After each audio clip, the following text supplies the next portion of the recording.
Be afraid. Be very afraid. On everything you ever were afraid of. I'm scared to close my eyes. I'm scared to open them. That through your minds knows what scares you. It has from the very beginning. Don't give it any help. It knows too much already. We have such sights to show you. Welcome back to the Fear Itself podcast. My name is Oliver. And I'm Anthony. And we like to talk about movies, specifically Absolutely. horror movies. Yep. And we were on a bit of a J-horror stint for a while there. Thought we'd switch it up this week and go back to 2016, which is probably the most recent movie we've actually reviewed, isn't it? I was gonna say, yeah, I think it is, except for. Oh no, we haven't reviewed that one yet. We do the Grudge 2020. That was the most recent. But yes, this is the most recent one as of 2016. Yeah. Yeah, and this one is a very well-reviewed movie too. Yeah, it's actually very well done. It feels kind of like low budget, except for like all the well-known actors in it. Yeah. But it's a very good. It's a very good horror film, I'd say. Yeah. Yeah, it was exceptionally well made. I love this shot selection, and the setting is really phenomenal. Yep, absolutely. It's kind of like it's very bottled up, right? Like it's in one scene one setting. Yeah. And everything is just kind of set up in that area, and you get to know those characters in depth, and you get to really get into it. It's a very small cast. Yeah. But like I said, you know everybody in this movie. Like, do you recognize all these people? I do. Yes. I mean, I recognize maybe not everybody in it. Sure. But of course, recognize Brian Cox. Right. Who has been in some of the films we've been watching recently. Yeah. Strangely enough, right? Yeah. It was that was the Ring, right? Which was like almost 20 years prior to this movie, right? Like 15 years prior. And then, of course, known for the striker of the X-Men original trilogy, right? Yeah. But then I was going to ask about, did you recognize the police detective, like at the very beginning? Because I don't know if you watched the show. I did not. No. So I'm trying to remember his name.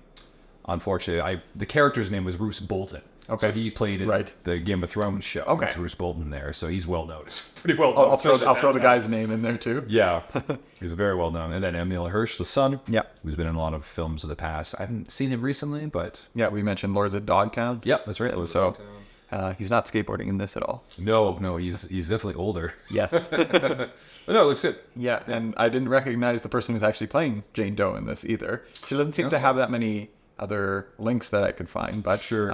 But yeah. Also, she features heavily throughout it. Yeah, like not she's definitely not a huge role or anything. She doesn't do much in the movie, but she does enough in the movie, I suppose. So, yeah, no, very well. She's effective. Yes, very much. Albeit very silent.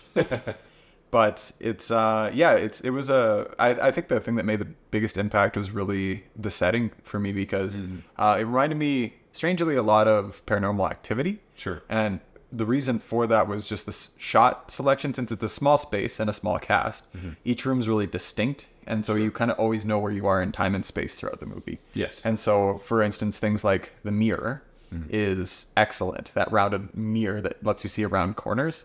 It's a perfect shot because this movie kind of lingers on shots heavily. It's always lingering on Jane Doe. It's always lingering on the mirror. It's always lingering on shots down the hallway, as if something is there. Right. And I think that's what's done so well in Paranormal Activity is you get familiarized or sort of conditioned to these certain shots.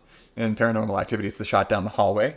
And this one has the shots down certain hallways, or in the morgue itself, the shots of the drawers. It's got a very keen eye for the space that it's in. Of course. And then, of course, the metal doors as well. So so I think there's just really an effective use of the setting that they're in, and just a really well set up place, because it's cool because it's really old. Yeah. But then it's done up. He says something about that, doesn't he? He likes to keep, because he uses like a chalkboard, and he's very like old fashioned. He does everything by the book type of thing. Right? Yeah, because predominantly we have two characters in this.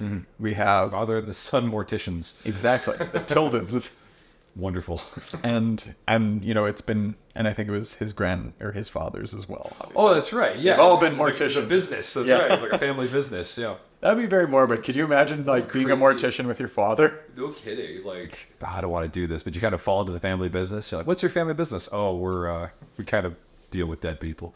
Yeah, like it would be such a peculiar lineage, right? You're like, and it's like no doubt the son wants to get out of there, right? Like it's it wouldn't be very appealing to stick around there. Yeah, especially like because in this movie, obviously, like the son is like they just fix something else, right? They're just finishing off with another body, and the son has to go on a date. I guess like but they know each other, right? Yeah. Like it's like their fourth or fifth date or something. So they're dating.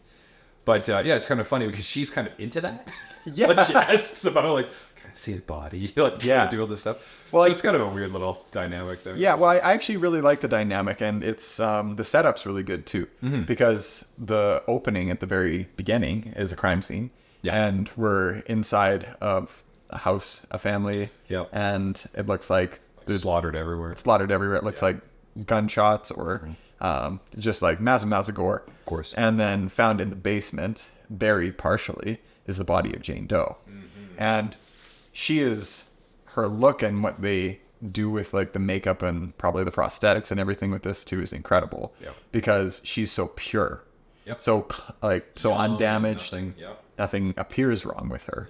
And so it's so interesting too, because the beginning scenes with the father and the son are them going over the details of this burnt man. That's right. Who I think it's very evident that they thought about who they were going to be performing that autopsy on in the beginning, because he's so destroyed, versus when you see Jane Doe, she's so pure. Right. And so that's juxtaposition there. Yeah, exactly. And so, and it's interesting as you get later into it, as we'll discuss too, is that it's just there's more to a body than on the outside. Right? Exactly. Yeah. And I think that's a theme that plays throughout this. But mainly, I guess the idea you get is this relationship between the father and the son. The father's a traditionalist, and the son wants to move on. Move on from it, yeah. And something classic story. Classic story. Very classic story in this kind of setting. Is very strange, but yeah, absolutely. It's also something unique about this when you first are introduced to Brian Cox's character, the father. It's because his taste in music is also that of like the older stuff as well, right? And like music plays a nice little rendition of like all the different elements that you can feel in these scenes. Every time you feel these, or every time you see these scenes and you feel the music, it's kind of interesting how they did that. Yeah, the sound cueing in this is really it's really interesting. Really yeah. And it's very unique for it. Yeah. Well, and you have to think about all those sounds too within like a mortuary or funeral home, right? Because I always think about surgeons, and they're always just playing. The music choice is important, right? When you're doing the morgue work too, it's like it has to be some sort of distraction from what you're doing, because otherwise you're just getting the worst kind of ASMR, right? Where it's bones crunching, like liquid sloshing, and so I imagine that factors into why people play music during that. It's funny that you say that. So I always wondered, like, because I've never physically seen like a surgeon do his work, right? I'm never allowed back there. As much as I try to go back there, but I don't. But I'm always curious, like when I hear about people playing music, as like the surgeons do, I had always think that would be kind of it'd be improper or like dangerous to do this kind of thing, because if there's like some kind of emergency, you're not supposed to be having some kind of distraction for it. I think it's got to be a focus thing. It must be. Okay, so if they are indeed allowed to do this kind of thing, and it's not just like specific situations. Oh no, they definitely are. That's the thing. So that's actually good to know. Yeah. So like, I guess it would make sense for a mortician as well, or somebody who works in this kind of field, right? So yeah. But it's such a cool scene, and it's very visceral. A lot of the things that they do with it, the ones that had the kind of the biggest impact were when they're clipping the ribs apart with the big bolt cutters, and especially they slide away the burnt man into the drawer, and they have I think much of the face left. Yeah. Exactly. Yep. And they have other bodies that are stored in there too. There's 3 of them, and so before Jane Doe is brought in there, you just get sort of this little bit of a taste of what it's like. But when they're actually going through her autopsy, it's so visceral at parts, because the whole anticipation of the movie is that she's just going to sit up at some point and just react to them doing all of this. She's going to horrific stuff to them. Yeah. And that moment, you're just waiting the whole film, and you're just waiting, and that's sort of the central point of tension, I suppose. And you don't get it until the very end, and even then it's not really fulfilled. Yeah, which doesn't really, in the end, it's not, we don't quite know if she was ever up, right? No. Like we don't, because there's like visions of things and there's certain situations of things, but we don't know, right? Because of like what apparently Jane Doe becomes, or what Jane Doe is, and what we figure out to be her later, right? Yeah. And yeah, so we kind of get into this whole thing. So do you want to talk about like the magical elements of this? Let's get into supernatural that aspect of it, because it's not just some kind of murder mystery. No. Right? Like there's no murder mystery to this. Like she's supposed to be dead. Yes. Even though it's kind of like a red herring in a way. It's like, oh, where is this girl from? Like, what does she do? And as they're doing this, and it's so well done, actually. Like if you enjoy crime scene investigation type of situations or like procedurals like this, it's really good how they like go through. He's like, okay, so especially with the burn person, and he even asks his son, like, okay, so he died here and did this, this, and this. Like, what do you think of this? And he's like trying to understand it and do this stuff. He's like, okay, now you have to prove it. Right? Yes. So it's very, very well done for that. So they set it up very well that they know how to do their job. And then when they're doing this and they're cutting her up and they're learning more and more about her, but it doesn't make sense. Things are missing, things are burnt, things are changed. Like there's this, things are written inside her skin. Yes, things are just unraveling. But she's perfectly fine. Yeah. Right? She's pure. On the outside. On the outside. So it's like, how did that happen? Right? Yeah. This kind of thing. So this whole supernatural thing, I believe, is supposed to be the idea of the Salem witch trials. Yes. So to speak, right? Which was the 1700s. Yeah. What do you know about that? I mean, I've read The Crucible. Okay. And that's about my limit of knowledge about that. But I know that it was sort of, there's different epochs in time where people go through essentially witch hunting. Yeah. And you saw it in, the McCarthy period with communism. And you see it with, I mean, you could argue that every era has its own witch hunt. Right. And it just so happened that theirs was maybe the original point of witch hunting. Sure. At least where the term comes from. So, yeah. And it's New England. Because they were actually going for real witches. Yes. Right? Yeah. Yeah. New England. Yep. And so I think as far as the Crucible was concerned, it's about what are they called? The specific religious sect, the Puritans. And so they have that specific manner of dress. And of course, I think they left England, as far as I know. This is just guesswork on my part in my memory. But I think they left England to escape persecution there so that they could practice religion in the Americas. But I think they were one of those much more conservative or much more, what would you call them? More like, zealous sect yes, exactly. of religion. So like the more, the pragmatic ones, the very, very... Yeah, very specific ones, right? Yeah. And you kind of see that in the movie The Witch as well. Right. Yeah. And so, and it's interesting in both that a witch is created by the actions of these Puritans.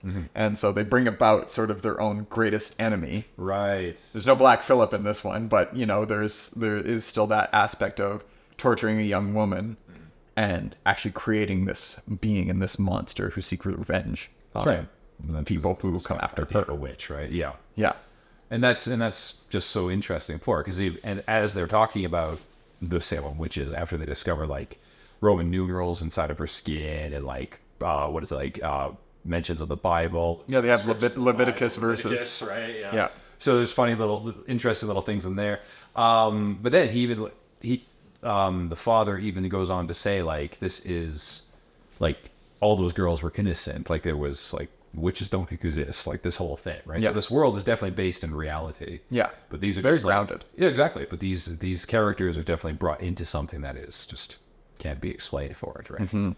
And then what else is wrong with her body? So like she's missing things. I remember that. Like she's missing organs or something? Well, I think that the first thing that is noticed is her lungs. Yeah. Right. So he finds that her lungs are extremely burned, as if she had inhaled almost fire or heat. Something like that. They've burned at the stake or something. Right? Something like that. That's a thought. Right? Then the next thing that they kind of look through is her joints. Yeah. Her joints have been completely shattered.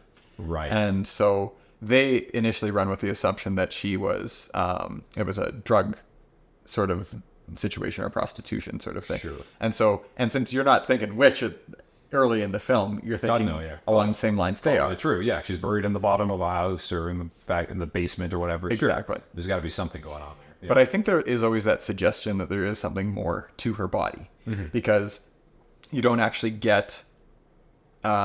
It's just too perfect. There's just something ominous about that perfection. Right. And I think that, because there's that perfection and there's that sort of grotesqueness part of the autopsy. It's just this kind of wonderful contrast that's happening all the time. But it makes you think the whole time there's something wrong with her body. Like something, even though you see like the broken bodies in the beginning, you see her body and you're like, there's something even more wrong with this one, despite it being so perfect. Right. Like that, because it's the odd one out, right? Everybody else could be damaged and hurt or whatever, but this person's not damaged, but yet is still there. Yeah, it's more off. It's in some ways more off-putting. Exactly. Let's actually break down the autopsy to the different points that are kind of wrong with it. We just touched on that, but so should they open her up? They open her up and they find that her lungs are scarred as if burned. Yeah. They find a missing tooth. Right. And the tooth tooth belong to her. No, it does. Oh, okay. I think it belongs to her because they find it in her stomach, wrapped in cloth. Cloth is wrapped around her tooth. Right. Okay. And I'm not actually familiar with all of the practices against, not getting rid of a witch. Hunting witches, yeah. But like we were kind of talking about, it was this whole setup where you initially have it grounded in, this was some sort of sick prostitution ring, and then it gets all the much darker right when you look further into the autopsy. And of course, the whole time it's happening, it's the sound in it when they're clipping apart bones, when they're putting the scalpel in her for the first time, it makes your skin crawl, and it makes you almost jump a little bit when they're cutting into her. And that's when, as you mentioned earlier, you were thinking like at any point she's gonna wake up and like freak out or something. Exactly. But she never does. Oh, there's also something else because they do have her eyes open at one point, aren't they? Yes. They're like milky white. Yes. Blinded. Right? Yeah. It's like she is not only burned and suffocated from the inside, but it seems like she should be like ancient, right? Like she's super old on the inside. Like everything is just crumbled or broken or something. Yet she's still this perfectly young looking person, right? It's a whole number of just absolute problems with it. Was there anything else that kind of threw abnormal parts about her body? There was they find the clues and like they find the dirt that's under her fingernails, right? That's suggested it's peat, I believe.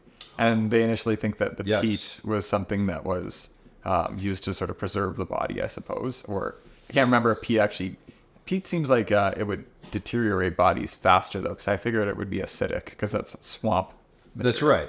And I was just going to say, and there was something else I think they figured out that also placed her up north. Yeah, from where they were, right? Because I'm trying to remember where they're located, but they figured out that she's up north, south of New England, right? Somewhere north of the United States, and they're in the southern areas of the United States, somewhere down there. Yeah. But then she is positioned up there, and then that's when.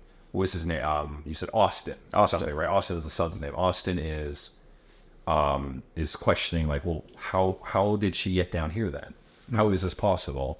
And then that's when the father, Tommy, we get these names correct. Tommy is saying, well, that's what we have to figure out. This is the whole point. Like one thing at a time.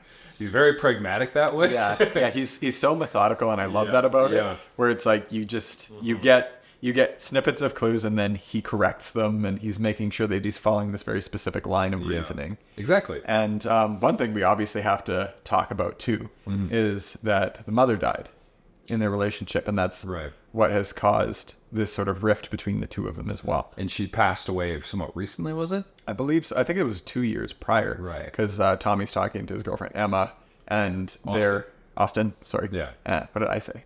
Tommy.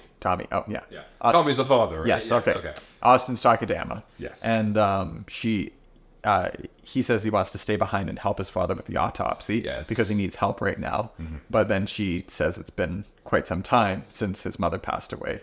But he feels like this is important. Or he notices... I don't know if he's drawn into it. Right, yeah. Like there could be a supernatural aspect. Is it love or supernatural? Yeah. We'll never know. Maybe a little bit of both. There is a funny thing as well, because they're supposed to be going to a movie. Yeah. And then at the beginning, he makes a joke. Austin makes a joke to his dad saying, like, when was the last time you even saw a movie? And he says something about, like, the Notebook. Like, he just the Notebook, but he doesn't remember. So it's kind of a little throwaway thing there. I like that. I guess, I fell asleep 5 minutes in, but he went with them up. Yeah. He went with his wife, right? So that was kind of a nice heartfelt thing, right? Yeah. Yeah. You don't get too much from either of these characters. When I'm thinking about them, they're just sort of representative of that classic relationship between father and son and moving on and not Yes. getting past grief. And, you know, it's a very simple but effective relationship. Do you think if there's any chance that this particular this Jane Doe, right?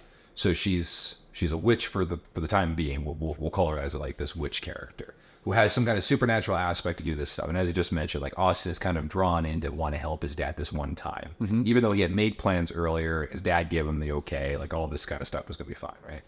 Is there any chance, do you think, that because these two characters are grieving at the loss of a female in their lives, a really important female in their lives, do you think it's like the witch is taking that and taking advantage of them in that kind of sense, and that's why she's kind of in there? It's hard to say because then like she also- I was keeping reading for kind of a deeper metaphor. Yeah. Because I was almost thinking, is it kind of going for a biblical side of things in some senses? Definitely is, for because with sure. the Leviticus reference, Yeah. I'm wondering No if literal this ones for it. Yeah. Like I thought it might have been sort of an inverted sort of Christian narrative where the father sacrifices himself in the end for the son. As a so- Abraham, right. Okay. Well, yeah, exactly. So I thought maybe this is sort of a counterplay on that. I think I'm probably reading into it a little bit too much with that. yeah. But his father is somebody he reveres and clearly loves. But there is also this tension where his father is so exacting and so critical. Yeah. As 'Cause well. He's very good at what he does, right? Yeah. And so, hence why Austin wants to leave this Yeah. family business type of thing, or he's considering it, right? Mm-hmm. But it's also like this, if at the end, if I'm not mistaken, when they're like going through it, we'll get to it obviously, but just kind of jumping ahead a bit, when the police come back and they find out like what has happened with everything, they don't find the body of Emma, like the girlfriend, which is interesting to say because she dies with them during the time that they're there, right? Like in there. So she was a vision as well. Or she could have been a vision of said witch. So is the witch can only use female apparitions or only can use female things on there? But again, maybe I'm reading too much. How did I miss that? I think it's kind of just a going through thing because it shows you their bodies, but it never actually touches upon her body. Oh, I thought he stepped over her. Like, I guess he would still be imagining it in the end where he steps over Right. her body to get to the doors. Right. Yeah. At the very end. But then when they're all gone Yeah. and the police show up, I don't believe she's mentioned again. Interesting. Yes. I think that this movie has a major turning point too. Did you ever watch Mandy? Nicolas Cage? I did it. Okay. No, I'm still on my way to Okay, we're going to watch that one. We're 100% going to watch that one because it's fucking ludicrous and amazing. That's also a horror film, but not really. I don't know what to call Mandy. I'm going to call it a horror movie So we can just do so it. we can watch So we it. can talk about it. Okay. It's at least, yeah, it's within the genre enough to like make a difference. But, Yeah, sure. I mean, if the There's- collector is, I'm sure Mandy could be. Yeah. well, I don't want to spoil anything in Mandy. Sure. So maybe I won't. Well, I'll point this one thing out. Okay. Each movie has a major turning point in it. Sure. Where it becomes something different. Oh, I And see what you mean. This Yeah. this movie has its turning point when they peel back the skin and they see the markings on her skin. Right.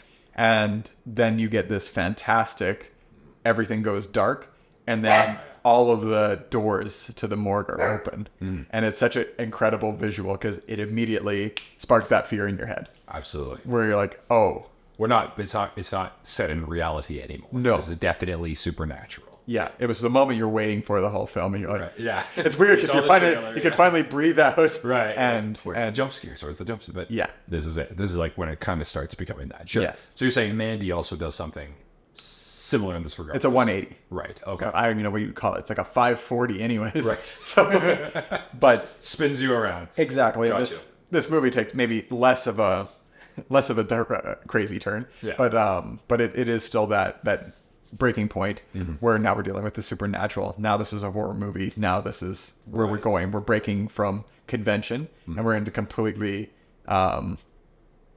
what would you call it? Supernatural territory. Supernatural territory, but not to be confused that supernatural is always horror. It's not. No. But yes, it's definitely going into that kind of supernatural aspect with like, well, anything that could be like considered evil, which Yeah. you could consider that to be a supernatural thing, right? So the witch's powers, Jane Doe's powers. Yeah, so I'm alluding to like I believe something related only to female things, Right. She can't manipulate them, which we've seen in other films where like any kind of person can like you're expecting Austin or Tommy to be controlled or think that the other is like a monster or something, and they'll attack them. Right. Even though they're not actually there. You're thinking these things will happen. But constantly they're just having to deal with each other. Yes. And deal with like, how do we get out of here? What is going on in this whole thing, right? So I'm led to believe that her powers are limited to basically herself or anybody that can kind of like inspire some kind of fear or distrust in each other. And are they sort of perceptual powers? They must be. Because They must be, yeah. Because She there's never still leaves. well, and there's still at the very end of the film the corpses, because essentially you think she's activated the corpses and is controlling them and manipulating them. But in the end, I think all of the corpses are still in the drawers. Yeah. So either she puts them back, or Has them go back. yes. Right, yeah. Or is it that she's sort of controlled just the perceptions of Tommy and Austin? I think throughout it's the whole thing. perceptions, yeah. Yeah, I think it's that's what fits minds. more with how I'm thinking about it too. Yeah. Because even in the end, Tommy sacrifices himself for Austin, which is tragic in its own way. Absolutely. Because he takes on all of the pain that Jane Doe has experienced as her transformation into the witch kind of went. He gets his ankles shattered and his wrists shattered, and the bruising of the ribs and all of the different lacerations that she suffers and the rib breaking, like everything, he suffers that. Yeah. And in the end, he has sort of a scalpel in him that Tommy sort of mercy kills him with. And I think that's actually what kills him. Right. Is just that scalpel, right? It's not all of the other grievous bodily injuries that he suffers. And with Tommy, he simply falls. You mean Austin? Austin. Sorry. So Austin uses the scalpel on Tommy. Correct. To mercy kill him. And then, Austin thinks there's somebody outside. He goes there and then gets knocked back and he unfortunately falls to his death. And that's sort of in line with what we saw in the beginning, with the cold open of the family. Right. It seems like they almost killed each other and they were trying to escape. Right. That was the puzzling component of the crime scene, was that they were all seemed to be trying to escape this house. Hence why the police brought the bodies there to be dissected by these people, because they're the ones who would be best at looking at it, right? Actually, going back to like those powers for a second, as you remind me, because near the end of this film as well, it's kind of like brought to attention, since this girl, this Jane Doe, is like looks beautiful and everything, but inside completely destroyed. At the end, we kind of get this whole thing as she's being taken away again, because there's been some kind of accident with obviously these two characters, and they're dead now. They can't use them anymore, so the police are taking her away, and then her toes or something wiggle. Yeah.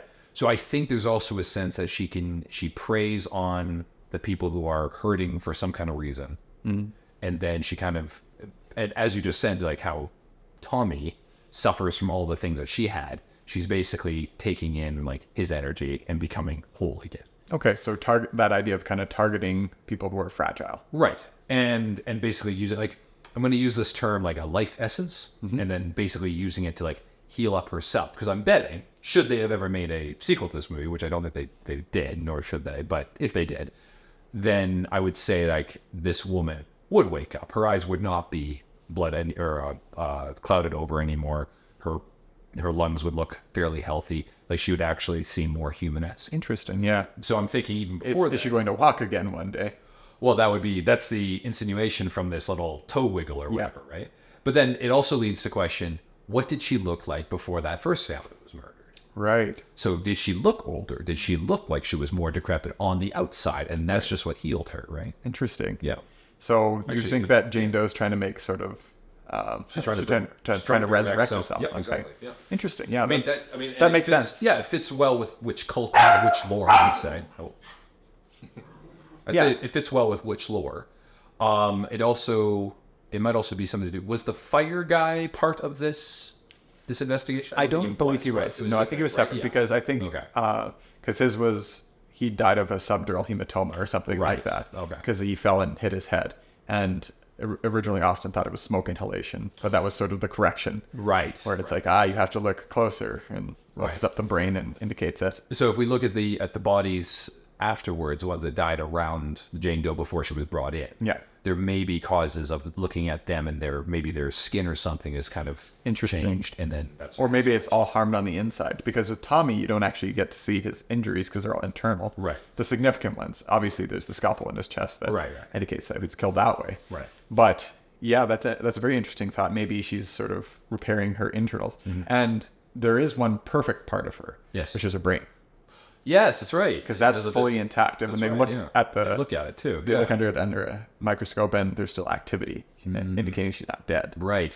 So, like, yeah, exactly. So she's still around somehow, but her body is dead, but her brain's still, which can only be explained by supernatural suspect, right? Well, and I think the whole film has that much to say about how tragic those events were, or just that how evil it is to kill and destroy innocent creatures or innocent people. Right. It has something to say about that. Where the beauty of it, yeah. Well, the act of doing that is so evil that it creates more evil, even like a darker evil. Yeah. That's actually a good sentiment, because it's like, if you do evil actions, then evil things will be created out of it, obviously. Exactly. Right? It sounds obvious, but you never really know, right? Yeah. Because good action is supposed to create good things. There's also the idea of that, like, do you know, one aspect I knew, like, did you know about how they would tell whether or not a woman was a witch? Do you know, like, one of them? Am I going Monty Python? Okay. Well, they made a joke about it, the duck thing, right? Yeah. But no. So what that is based on is the idea that they'll tie rocks or whatever to a woman, drop her off or they could even do this off pushing her off a cliff. Basically, it's like, if she dies, she's human. If she survives it, she must be a witch. But either way, right, the woman is killed, right? Well, yes. She's taken out, right? Yes, she's either a witch or she's dead. So it's like... I want to be a witch. Right, exactly. It's like, I'd rather be a witch, because then you can at least get the chance to survive, right? Yeah. So they'd either drown a poor girl and say, like, okay, if she dies, then obviously she was human.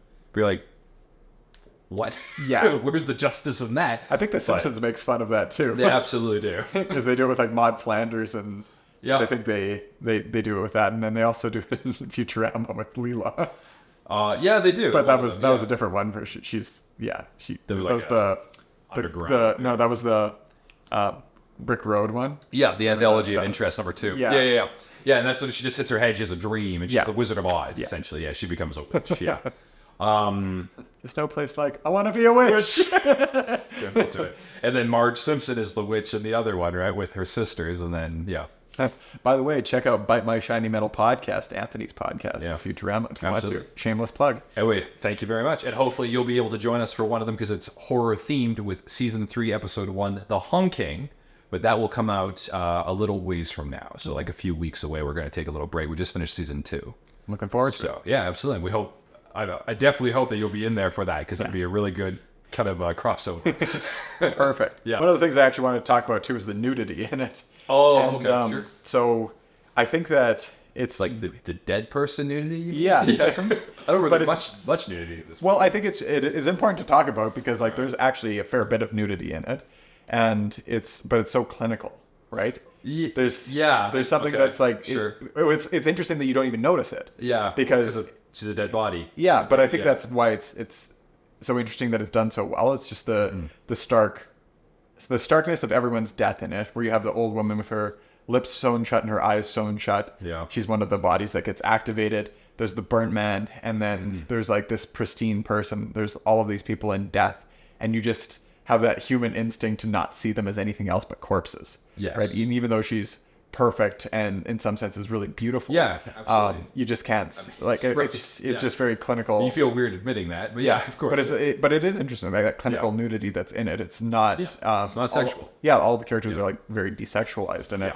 And so it's not like a lot of horror movies where it's like teenagers. Yeah, exactly. Right, yeah. No, that's a different horror film. A different horror film altogether. It's different. But it is worth pointing out that you can have that sort of detachment because of the death, and like in spite of the beauty, it's just like it's grotesque still. Yeah. So it's not to think otherwise would be weird. It means you got to see a psychologist. Yeah, exactly. You got to talk to someone, because that's kind of off-putting a little bit. Even if you talk to yourself in the head and you say like, well, this is an actor, right? She's clearly not dead, but no, it's wrong. The movie tells you she's dead. She's dead. Yeah. But the weird part is the whole time she's not dead. But she's not dead. Right. Yeah. So does that make it okay? I would say no.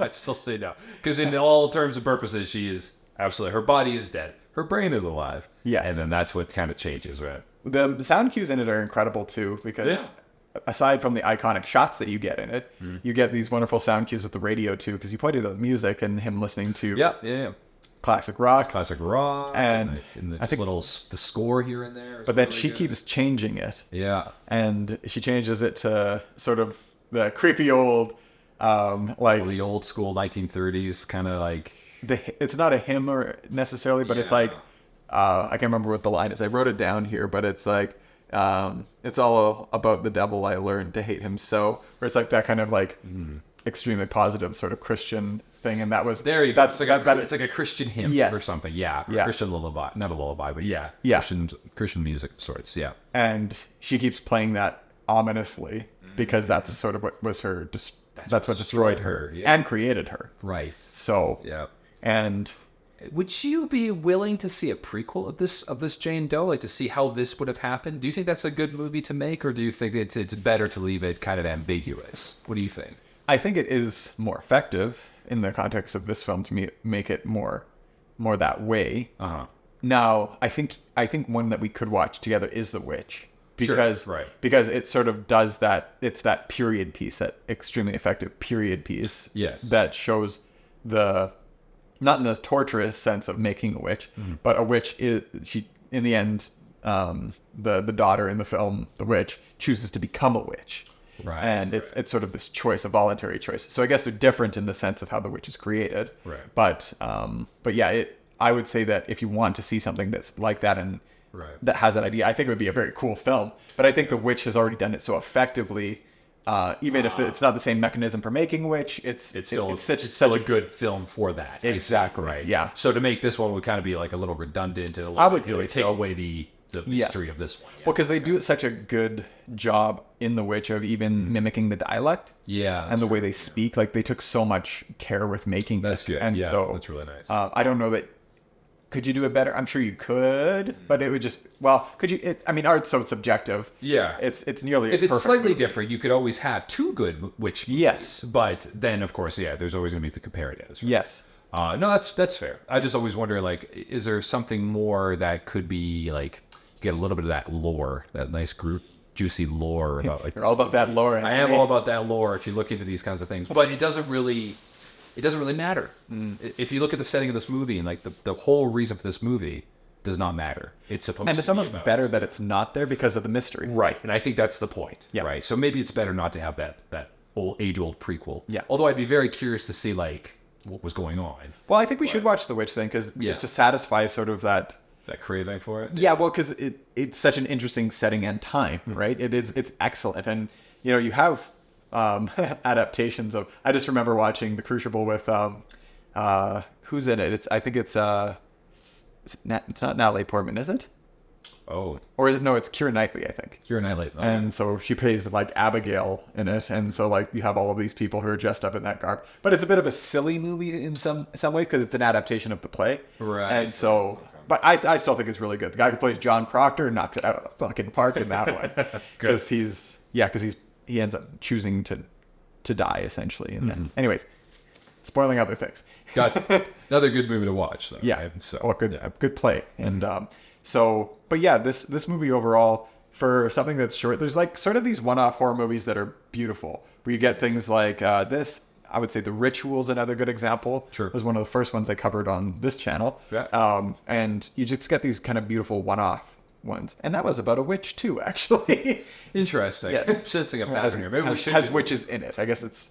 Maybe we should do The Witch. Yes. We're going to have a witch month. Satisfy this witch thing. Yeah, you're like, okay, this is the third witch movie. Yeah, I think you would enjoy The Witch. And I think into that. I think it would be another one worth watching. Well, I was going to say as well, because another one that you had done, I believe, was with Peter. Yes. A few years back, and you did it with the Invisible Man. Yes. The remake of that. Yeah. Which I also really enjoyed, and I'm a huge fan of the original Invisible Man as like the scientist who like takes the drink and then becomes this kind of thing. It becomes the thief and everything.